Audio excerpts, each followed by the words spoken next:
Muy buenas tardes, amigos, familia de Nueva Humanidad Televisión. Encantado de saludaros de nuevo, tanto el equipo como yo.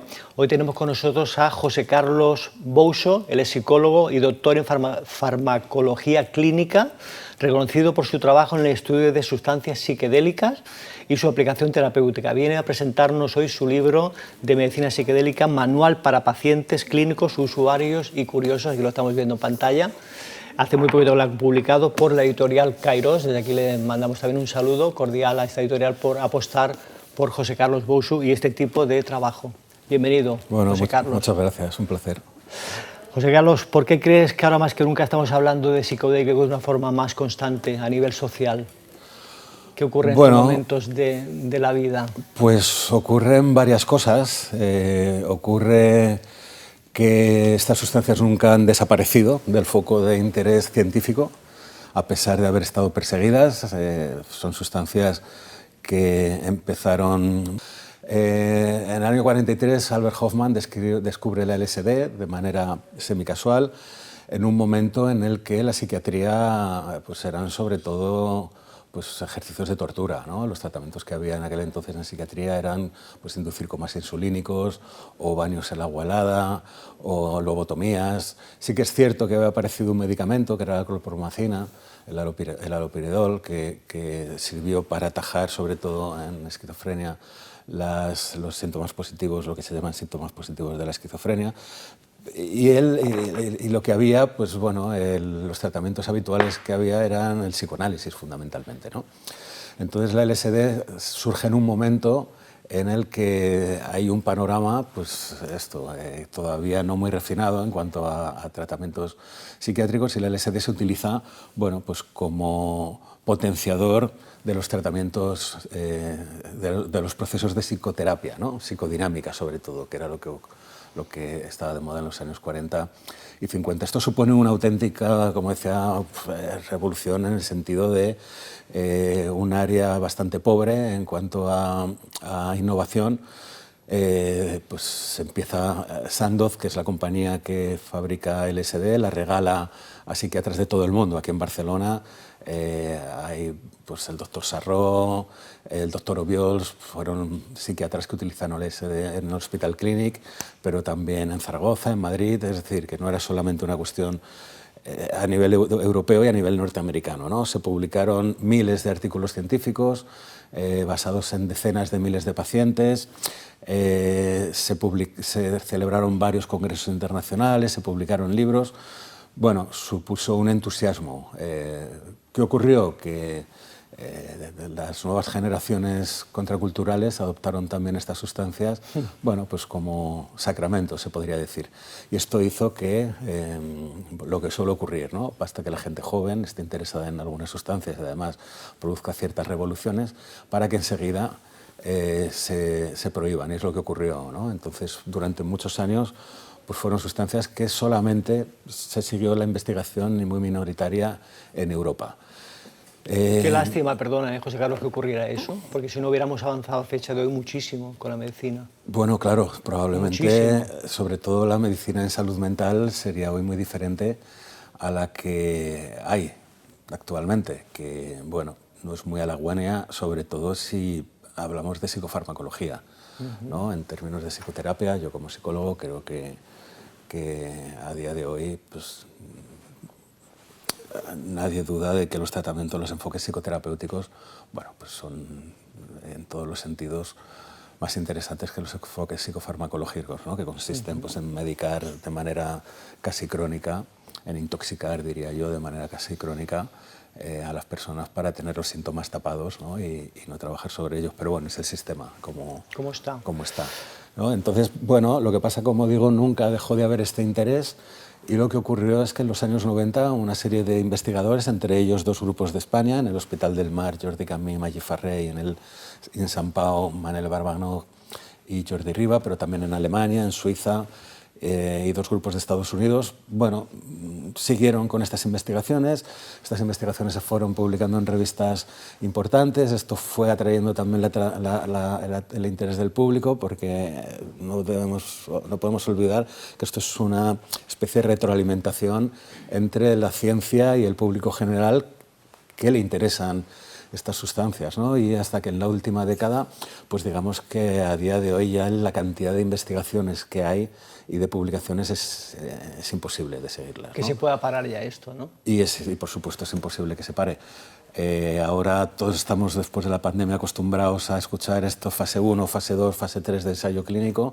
Ahora tenemos 3 sustancias malditas, ¿no? Que han estado de las primeras que se prohibieron, que fue LSD, ¿no? Los famosos ácidos, tripis, psilocibina, que es el principio activo de los hongos psilocíbicos, ¿no? De unos hongos alucinógenos que crecen en las montañas de México, pero que se pueden cultivar de manera casera, y el éxtasis, la MDMA, ¿no?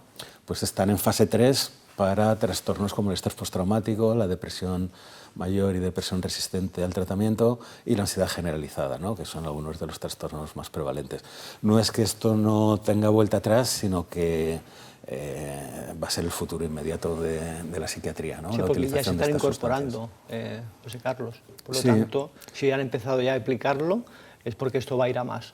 Claro, ya tenemos la ketamina, además financiada por el Sistema Público de Salud, aunque la ketamina, bueno, tiene sus peculiaridades, creo que no se está haciendo bien como se está haciendo. Precisamente porque no se está bien como se está haciendo con el medicamento que está autorizado, están surgiendo muchas clínicas de ketamina, bueno, no solo en España, en todo el mundo, ¿no? En la que se utiliza ketamina de una forma diferente a la forma en la que el principal producto de ketamina se está comercializando. Pero bueno, independientemente de esto, como digo, los siguientes serán MDMA, LSD y psilocibina, y luego, pues bueno, hay eso en fase 3, que son las fases más avanzadas, ¿no? Una vez que se termina la fase 3, si los resultados son positivos, y parece que lo están siendo, ¿no? Normalmente cuando se está en fase 3 y se lleva tratados pues, a la mitad de los pacientes, se hacen los primeros análisis estadísticos, ¿no? Para ver si el medicamento tiene qué probabilidad tiene de ser autorizado, y estos primeros análisis están siendo muy positivos, ¿no? Con lo cual, de hecho, el otro día Compass, que es la empresa que está desarrollando la psilocibina, anunció que probablemente en 9 meses ya estaría la psilocibina disponible para uso psiquiátrico. Buena noticia. Sí, o sea que esto es muy buena noticia, pero tiene su contraparte, ¿no? Esto rompe, como decía antes, el paradigma de la salud, de entender la psicofarmacología, ¿no? La psicofarmacología consiste en, pues si alguien tiene depresión y va por el sistema público, pues lo más fácil es que ni siquiera llegue a un psiquiatra o un psicólogo, sino que el propio médico de familia le prescriba medicación. Si tiene suerte podrá visitar a un psicólogo una vez al mes, y si tiene suerte también podrá visitar a un psiquiatra durante 5 minutos una vez al mes, y mantener un tratamiento continuado con los psicofármacos que le prescriban. Claro, nosotros hablamos de psicoterapia, cuando hablamos de medicina psicodélica en realidad estamos hablando de psicoterapia asistida con psicodélicos. ¿Puedes explicar lo que los que he declarado todos, lo que es la medicina psicodélica? Porque hay personas que nos están viendo ahora mismo y se deben estar preguntando, ¿no? ¿Qué es la medicina psicodélica? Bueno, ahora has pues, escuchado psicodélica, ¿no? Claro, pero tú en este caso es psiquedélica. Claro, yo he preferido utilizar la palabra psiquedélica, que es la traducción directa del inglés psychedelic. Psicodélico tiene la raíz psique, ¿no? Alma, mente, y délico, ¿no? Que es manifestar, ¿no? Entonces, esto sería algo así como manifestar los contenidos mentales, ¿no? Y esto lo hacen, y esto es una categoría farmacológica dentro de la que están estas sustancias que decía antes, ¿no? MDMA, LSD, psilocibina, ayahuasca, mescalina, peyote. Bueno, son plantas o sustancias que permiten, bueno, desvelar los contenidos mentales. Esto también, la terminología, no terminamos de ponernos de acuerdo, y por supuesto las comunidades indígenas abominan del término psicodélico, pero bueno, tampoco vamos a complejizar aquí las cosas, ¿no? Para que nos entendamos, hablamos de la utilización de estas sustancias en medicina, y especialmente en el campo de la salud mental, que es donde se han mostrado más útiles. Dedico un capítulo del libro también a la utilización de estas sustancias en enfermedades médicas, sobre todo en dolor crónico y en enfermedades neurodegenerativas. De hecho, uno de los nombres que se refiere a estas sustancias son neuroplastógenos, porque producen plasticidad neuronal, ¿no? Antes se pensaban que eran sustancias que producen locura y degeneración neuronal, y ahora, bueno, pues resulta que en vez de producir locura sirven para tratar algunos problemas de salud mental y en vez de producir degeneración neuronal, producen neurogénesis, ¿no? O neuromodulación. Y de ahí, o neuroplasticidad, ¿no? De ahí lo de neuroplastógenos. Bueno, la medicina psicodélica es utilizar estas sustancias en medicina en general y específicamente en salud mental. Y ahí es de lo que hablamos, por lo que hablamos de psicoterapia asistida con psicodélicos, ¿no? Porque son sustancias que frente al paradigma clásico de cronificación se utilizan entre 1 y 3 veces a lo largo de un proceso terapéutico para fomentar el proceso de psicoterapia, ¿no? Claro, esto requiere tiempo, requiere que haya unas sesiones previas a la administración de la sustancia, de psicoterapia verbal, de preparación, la administración de la sustancia, que dependiendo de la sustancia que se utilice puede ser de entre 1 o 2 horas hasta 12 horas, que es lo que dura la LSD, y luego sesiones de integración, y este ciclo puede durar 2 o 3 veces, es decir, nos podemos ir a 12 semanas o 14 semanas de tratamiento. Claro, el sistema público de salud es una buena noticia que estas sustancias vayan a estar disponibles en el mercado, pero desgraciadamente parece que solo van a poder tener acceso a aquellas personas que puedan permitirse pagarlas, ¿no? Pues esto no es una buena idea, José Carlos. Bueno, no es una idea de las sustancias, no es muy buena idea de cómo está montado el sistema público de salud. El sistema público de salud ya está penalizando la psicoterapia, ¿no? Sin entrar a meter sustancias o no sustancias, porque no hay tiempo para poder hacer psicoterapia. Si a esa psicoterapia además se le añade un elemento, ¿no? Como es una de estas sustancias en los que requiere, bueno, pues una dedicación y una atención pues de varias horas, pues claro, la cosa se complica. Hay quien está dándole vueltas a ver cómo esto se podría solucionar, pero para que esto se le pueda dar vueltas y haya una implementación definitiva, pues hay que dar un vuelco al sistema de atención en salud mental. De momento hay que esperar, José Carlos. Pero ya se han hecho, y tú lo debes saber muy bien, José Carlos, muchos ensayos clínicos con el tema de la depresión, una enfermedad muy extendida en el mundo, con la planta, con la ayahuasca. Y hay unos resultados tremendos. Bueno, ¿Esto lo van a reconocer también, que esta planta es ideal en muchísimos casos para una enfermedad como la depresión? Bueno, aquí nos encontramos de nuevo con otra paradoja, ¿no? La ayahuasca se utiliza en contextos comunitarios, ¿no? Las personas que ofician ceremonias de ayahuasca pues suelen ser personas que se han formado en la selva, ¿no? Con curanderos, con chamanes, con maestros, con taitas, con payés. Bueno, cada grupo cultural tiene un nombre y que luego aquí en contextos no nativos pues se celebran estas ceremonias, ¿no? ¿A dónde va personas? Pues sí, nosotros hemos hecho mucha investigación de campo en estos contextos y efectivamente hemos encontrado que hay una disminución en las puntuaciones de depresión en las personas que acuden a estas ceremonias, que también se ha visto en ensayos clínicos en hospital, ¿no? Pero lo que se está legitimando médicamente es la medicalización, ¿no? La psilocibina extraída o sintetizada que pertenece al hongo y que los rituales con hongos pues, han sido celebrados durante toda la historia de la humanidad, ahora es la psilocibina purificada, extraída, ¿no? En un laboratorio o en una consulta psiquiátrica en la que el psiquiatra es el que da la sustancia.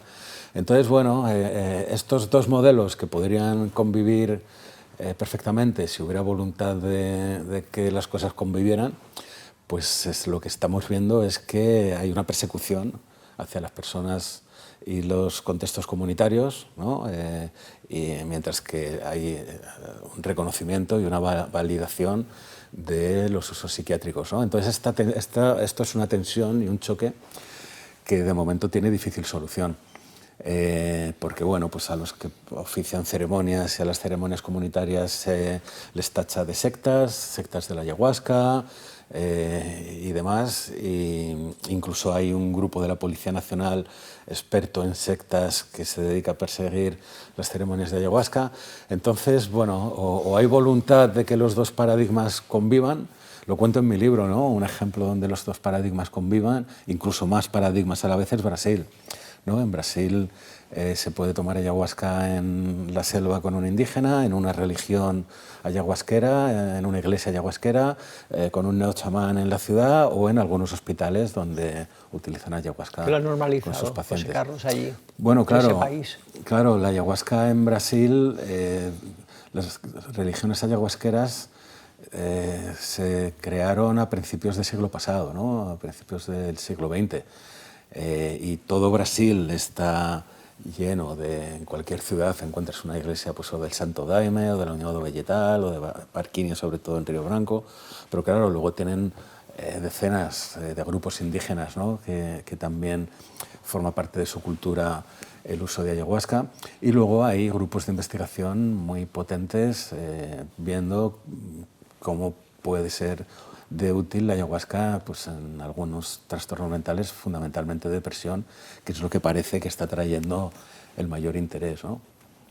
No solo con ayahuasca, también con psilocibina, con LSD, con DMT, dimetiltriptamina, y 5-metoxidimetiltriptamina, que son sustancias también parecidas y que algunas de ellas están en la ayahuasca, estos están en fase 2, es decir, ahí lo cuento en el libro, ¿no? Hay un auténtico boom en el desarrollo de estas sustancias como medicamentos, ¿no? Personas que siguen teniendo cierto tabú a estas plantas, José Carlos, ¿qué podríamos decir para normalizarlo más en nuestra vida cotidiana? Bueno, esto,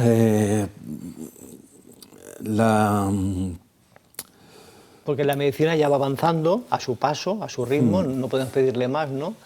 Pero tú también como presidente de la Fundación CERS, aquí en Barcelona, director científico. director, Sí, ¿qué podéis hacer desde esa fundación? Bueno, desde la Fundación AICERS hacemos muchas cosas, ¿no? El año que viene organizamos un foro de ayahuasca en el que va a haber un auténtico intercambio de conocimientos entre científicos y indígenas y líderes espirituales.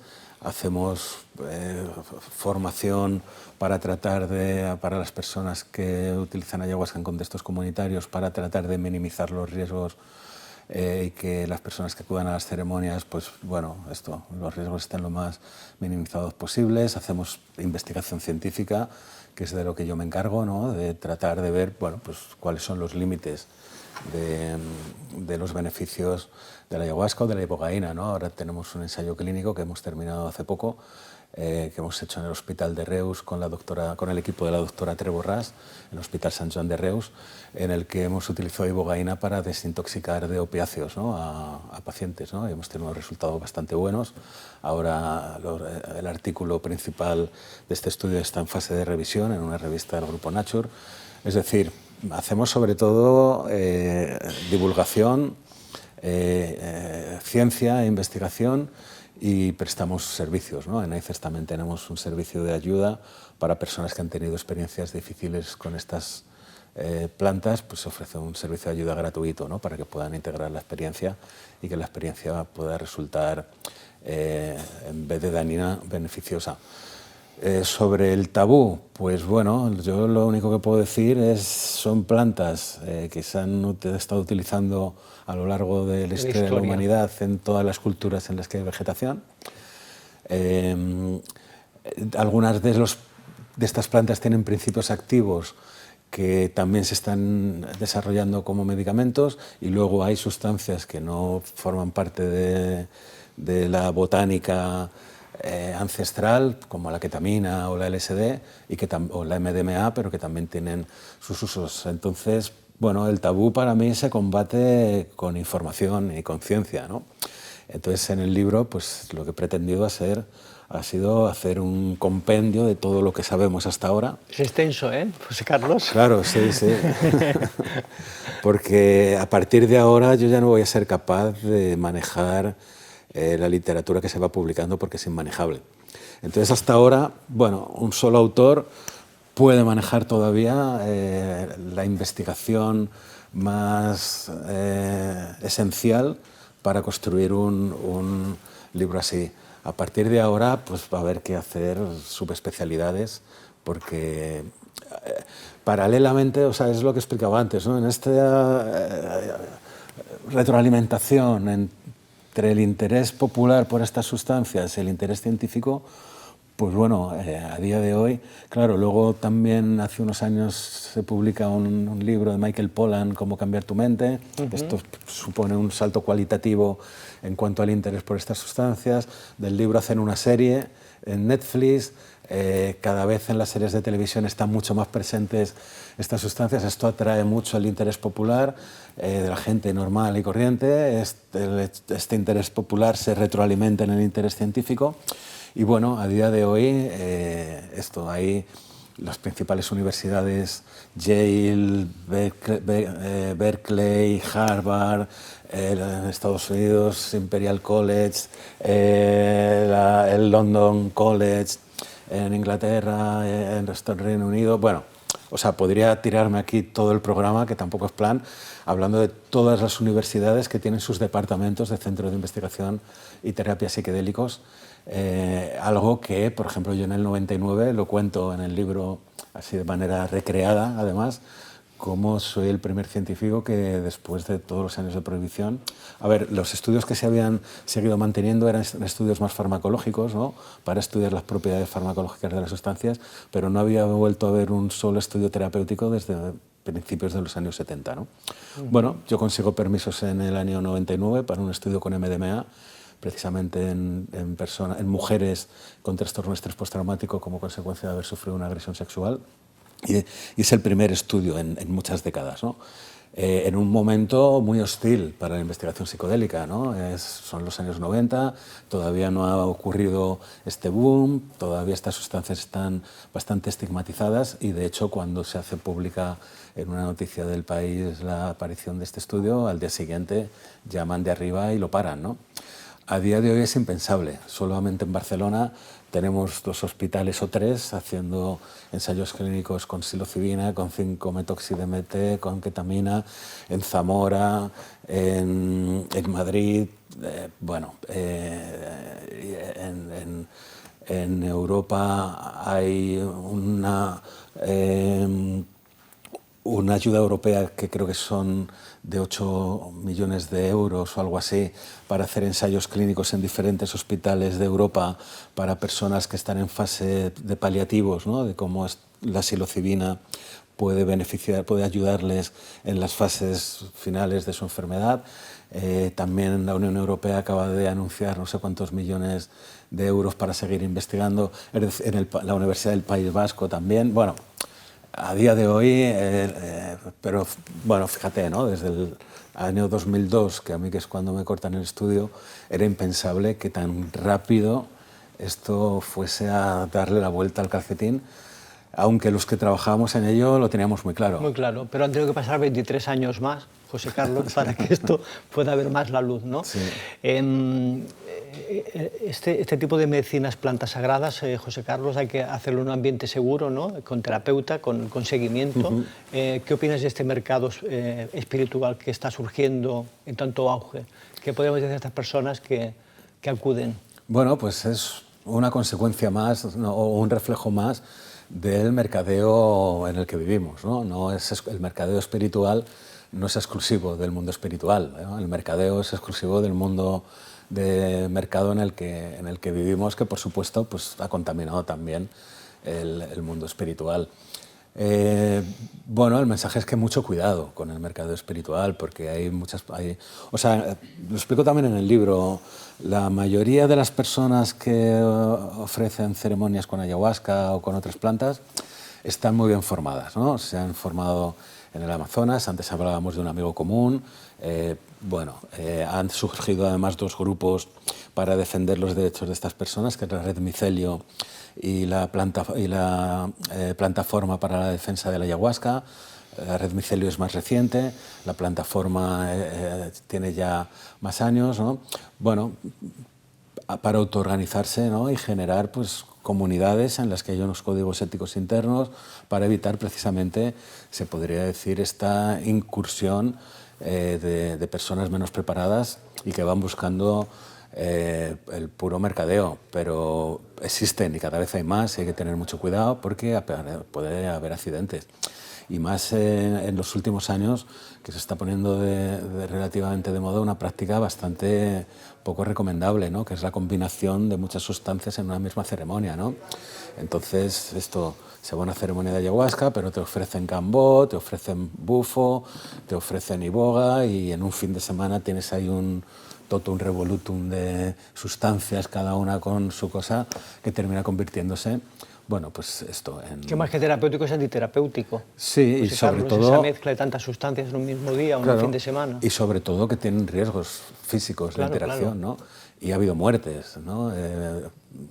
Combinando ayahuasca con bufo alvarius, ¿no? Entonces, bueno, nosotros en la web de AICES tenemos una serie de recomendaciones que recojo resumidas en el libro, ¿no?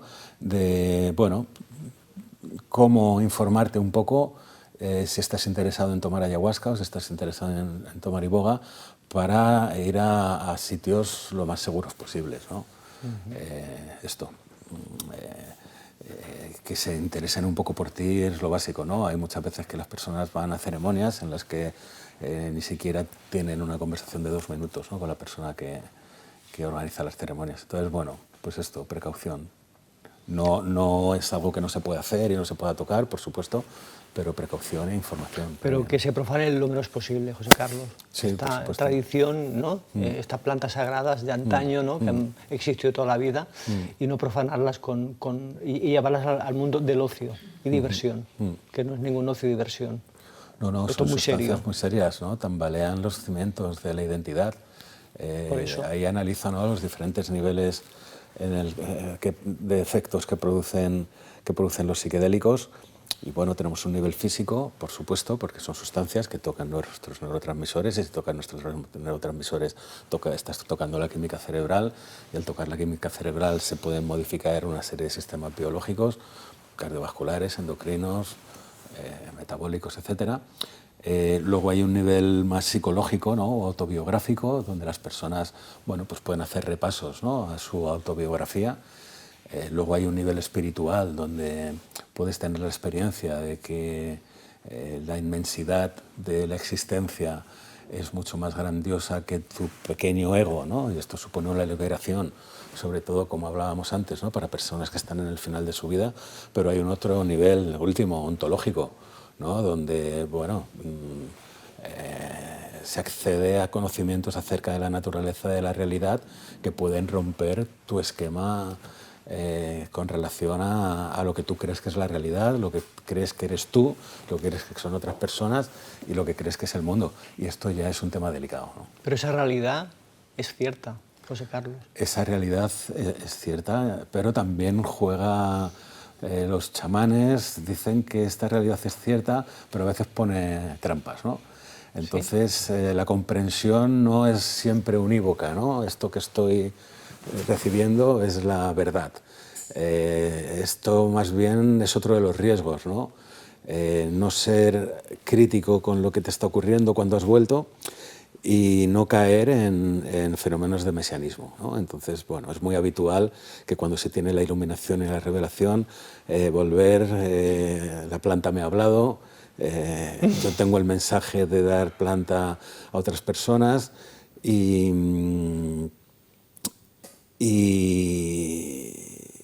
a veces hay que poner un poco de distancia y cuestionar críticamente lo que ha ocurrido durante la experiencia, ¿no?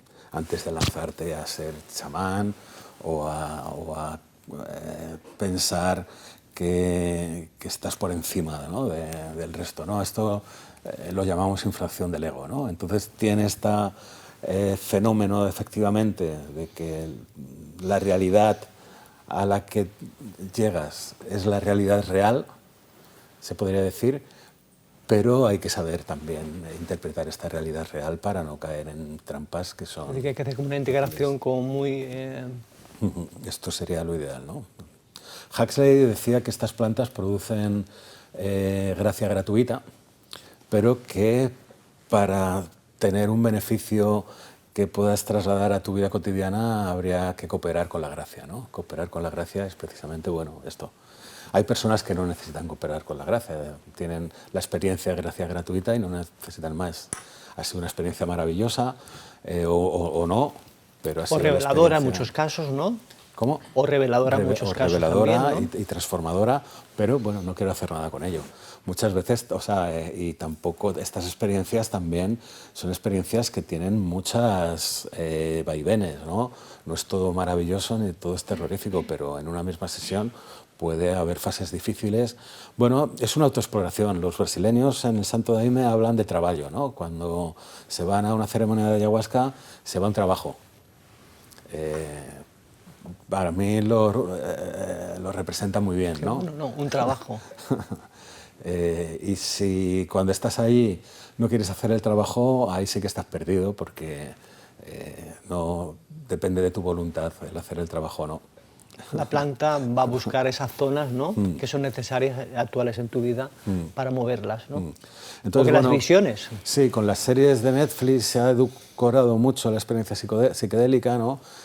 Se han de alguna forma un poco disneyizado, pero esto no es Alicia en el País de las Maravillas, ni es Disney World, esto es una realidad real que te enfrenta, como decíamos antes, con las cosas más esenciales de tu naturaleza. Por eso son tan útiles en psicoterapia, por eso son tan útiles para crecer y son tan útiles para la transformación. Pero son herramientas, en definitiva, y las herramientas pues tienen diferentes usos. Siempre ponemos el ejemplo del bisturí, ¿no? Que puede servir para la cirugía y una operación, pero puede servir también para cargarte algo, ¿no? José Carlos, manual para pacientes clínicos, usuarios y curiosos. Un público para todo tipo de personas. ¿Qué nos dirías? Bueno, es lo que he procurado, ¿no? Abarcar... O sea, estamos en un momento en el que se han desestigmatizado mucho estas sustancias. Ya cuando hablamos de estas sustancias... La prueba para mí es la aceptación que está teniendo este libro entre ustedes, ¿no? Entre vosotros, los medios de comunicación, ¿no? Que estoy haciendo muchas entrevistas. Cosa que... Porque es muy riguroso también, José Carlos, perdona, ¿eh? Y a ver, rigurosidad nos gusta. Sí. También, bueno, el equipo de comunicación de Kairos está haciendo muy buen trabajo. Le enviamos un abrazo y saludo a Kairos, hoy aquí representante, aquí una persona del equipo. Sí. Y se lo agradezco. Y a la vez está teniendo una aceptación por parte... Y estoy haciendo un tipo de entrevistas que no hacía antes. Antes, cuando he hecho otras entrevistas, pues la pregunta era siempre ¿cómo te atreves a proponer que los psicodélicos pueden servir para tratar problemas de salud mental o pueden servir para algo bueno, ¿no? Pero estamos en el 2025, José Claro, Carlos. por eso que hemos avanzado, que es reflejo, el que estemos teniendo esta conversación también de esta forma tan natural. Natural. Es reflejo de la situación en la que estamos y que cuando echas la vista atrás dices, hostia, pues parece que sí que hemos avanzado mucho. El 99 no tocaba, pero el 2025 toca. Sí, ¿no? Sí, totalmente. Entonces, bueno, esto también, ¿no? He procurado, que es, como dices, que ser lo más riguroso posible, lo más objetivo, alertando o sea, describiendo los beneficios, pero sin dejar de alertar sobre los riesgos. Y esto, ¿y por qué tanto público? Por esto, estamos en un momento en el que estas sustancias están en Netflix, se acercan a ella, van a estar dentro de muy poco disponibles para pacientes. Los pacientes no tienen mucha información, o clientes, o como quieras llamarlo, no tienen mucha información. Va a estar dentro de poco disponibles para clínicos, los clínicos tampoco tienen mucha información. Hay muchos usuarios, que incluso los usuarios más informados, pues creo que algo les va a enseñar el libro. Y luego hay mucha gente con curiosidad por saber qué son estas sustancias que hacen, porque las ven en programas de televisión o tal, y bueno, he pretendido pues tratar de abarcar a todos los públicos, un libro para todos los públicos, ¿no? Pero siempre en su contexto, José Carlos, supuesto. siempre en su contexto. Disponible Medicina Psiquedélica, publicado por Editorial Kairos, ya a la venta en plataformas, en librerías, y te deseamos desde aquí, José Carlos, mucho éxito, más publicaciones como esta, cuando tengas más tiempo, bueno, muchas y gracias. nos sigas informando esos avances en la medicina con la medicina psiquedélica. Muchas gracias. A ti, José Carlos, por tu presencia y por tu tiempo. Bueno. Amigos, aquí lo dejamos. Espero que os haya parecido interesante esta charla con José Carlos Bouso, medicina psicodélica, manual para pacientes clínicos, usuarios y curiosos, ya disponible en todas las librerías y plataformas digitales. Os enviamos un fuerte abrazo y nos vemos en la próxima. Chao.